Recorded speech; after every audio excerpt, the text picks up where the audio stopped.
সবকিছু দিয়াই তো ভালোবাসবে। তো ভালোবাসা ছাড়া কি আর বিয়া শাদী হইব? সুখে দুঃখে আমি তার পাশে থাকবো, সে আমার পাশে থাকবে। যদি একজন ভালো মনের মানুষ পাই তো বিয়া শাদী করার ইচ্ছা আছে। সুপ্রিয় দর্শক, শুভেচ্ছা সহ স্বাগতম। নতুন একটি জীবন কাহিনীর গল্প নিয়ে আপনার সামনে হাজির হলাম। আপু তার কথা বলবেন, জীবনের গল্প। আসসালামু আলাইকুম। ওয়ালাইকুম আসসালাম। কেমন আছেন? এই তো আলহামদুলিল্লাহ কোনো রকম আছে। নাম কি? সাথী। সাথী আপু, কি বলতে চান? এই যে বলতে চাই, আমি মানুষের বাসায় কাজ করি, ছোটবেলা থেকে দাদির কাছে মানুষ হয়েছি। আমি কাজ করে খাই। দেখা যাইতেছে ভিডিওর মাধ্যমে আইছি, যদি একজন ভালো মনের মানুষ পাই তো বিয়ের সাথে করার ইচ্ছা আছে।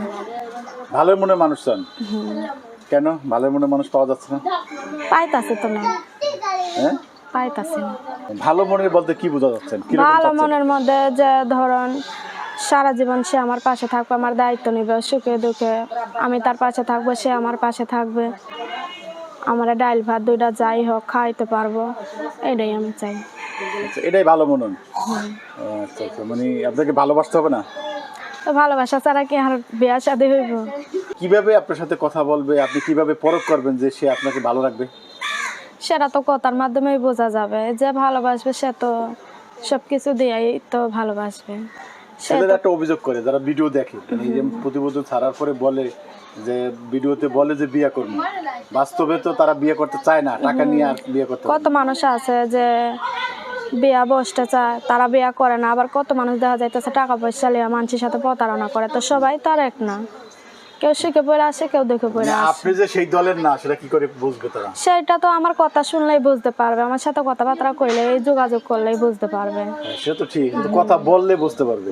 কথার আগে তো বুঝতে, মানে কথার আগে কেউ কি কারোর কথা বুঝে যে তার মনে কি আছে না না আছে? সে কথা বললেই আমার সাথে বুঝতে পারবে যে আমি কোন ধরনের মেয়ে। আচ্ছা, কিরকম বয়সের লোক চান? সে যে এরকমই হোক, বয়স্ক হোক, অল্প বয়সে হোক, সে যেমনই হোক। 80 বছর কেন বিয়ে করতে হবে আপনার? সে 80 বছর হোক, 50 হোক, 40 হোক, 30 হোক। এত বছর বয়সে বিয়ে করতে হবে কেন? এত বছর বয়সে মানুষ মারা যায়। অনেক অভাবে পয়রা বড় হয়েছি, বুঝছেন? সব ছোট থেকে কষ্ট করে মানুষ হয়েছে, এখনো কষ্ট করতেছি। তো এখন যদি ভিডিওর মাধ্যমে আসে, যদি একটা ভালো মানুষ পায়, সে যদি আমার একটু সুখ দিতে পারে, যদি আল্লাহ ডাইল ভাত যাই হোক খাওয়াইতে পারে, যদি ভালোবাসতে পারে, সারা জীবন পাশে থাকতে পারে, এইটাই চাই।